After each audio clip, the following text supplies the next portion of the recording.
Now we are cooking with fire. So now that we've laid the groundwork, we are going to talk about bringing your brand to life in your business. So things that will show up in your business because you have all of the prerequisite information now. Let's do this thing. Okay, so when we talk about your brand voice, it's an extension of your brand personality. So it's important that you had decided what your brand attributes first and then figure out how that personality comes through in your voice. But to get you started, here are some voice attributes that are common to Maverick brands.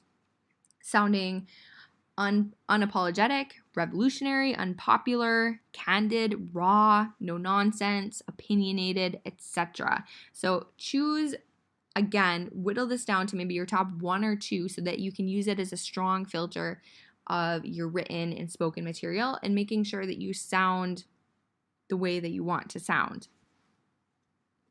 We're going to dive into that in more detail here. So phrases that I could imagine that a Maverick archetype saying, or I have heard a Maverick archetype say, are things like being ahead of their time, adding fuel to the fire, agents for change the cycle, drop a bomb, wreak havoc, walk your talk, be the change, etc., etc. So think about your own language and your own phrases of speech that you use, and see which ones of them. I'm trying to talk too quickly here. Speak to this archetype that you're trying to embody.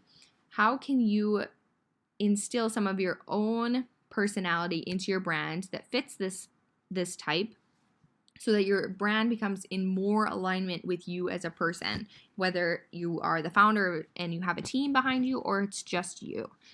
Either way works. All right, next is your title. So let me just couch this by saying, if you were to just change your title to something that's on archetype, that's probably not going to have a big difference in your business, right? That just one small thing doesn't really affect much. But by changing all of the small things that people see in your business, you start layering on more and more and more layers of understanding so that people have a clearer and clearer sense of your values and beliefs and all of those emotional undertones of your brand every time they come into contact and every time they notice another small detail about your business.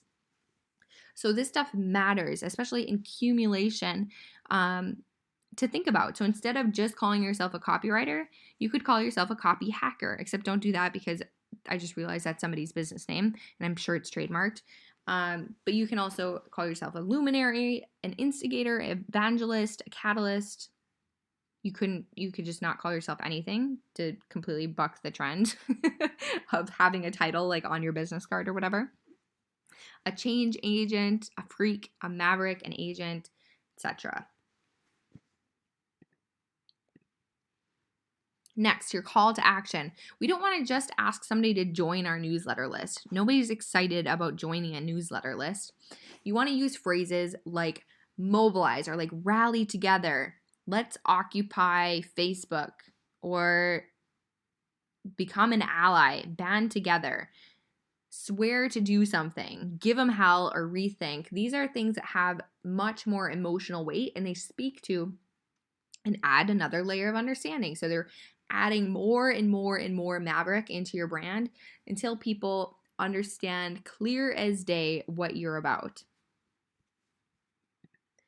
You can name your products inspired by your archetype as well. And by the way, I know that these are just lists of words, but I cannot even explain how long it took to come up with all of these lists of words. So use them. Maybe if you're not using one of these specific words for your business, plug it into the thesaurus and see what else comes up, because these are really powerful starting places. To have this tool of having words that are on archetype gives you the ticket, like the key to be able to find hundreds of other words that are also on archetype for you. It's really, really powerful. Okay, so naming your product, service, newsletter list, Facebook group, whatever you have that you are naming, your products, whatever. You can name it something cartel, sit-in, a ring, mob, movement, assembly, an alliance, ransom, All of these things that speak to times when people rebelled, banded together, didn't care about what society thought. And these are definitely on type for you. All right, lastly, here's some headlines. I'm not going to go through every single one of them, so pause the video if you want to read more of them. But here's why this is important. So you could say, say you're a Facebook ad strategist. You could say, here's how you set up a Facebook ad as your headline. It doesn't really hit anybody in the groin level, right? Like, you don't get super excited about that. But if you put something like what people get wrong about Facebook ads, then I'm curious. Then I'm interested in what's going on. And that's eliciting an emotion that is in alignment with your brand archetype, which is awesome.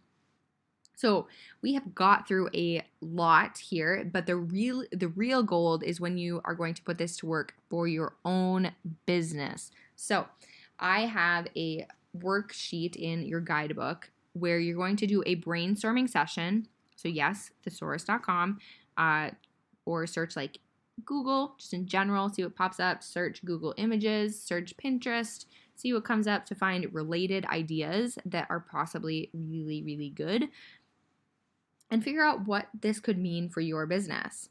I also have a copy makeover exercise in there that is explained in the guidebook. That would be a good time to do that exercise as well. Have fun. I can't wait to see what you come up with. You're a rock star.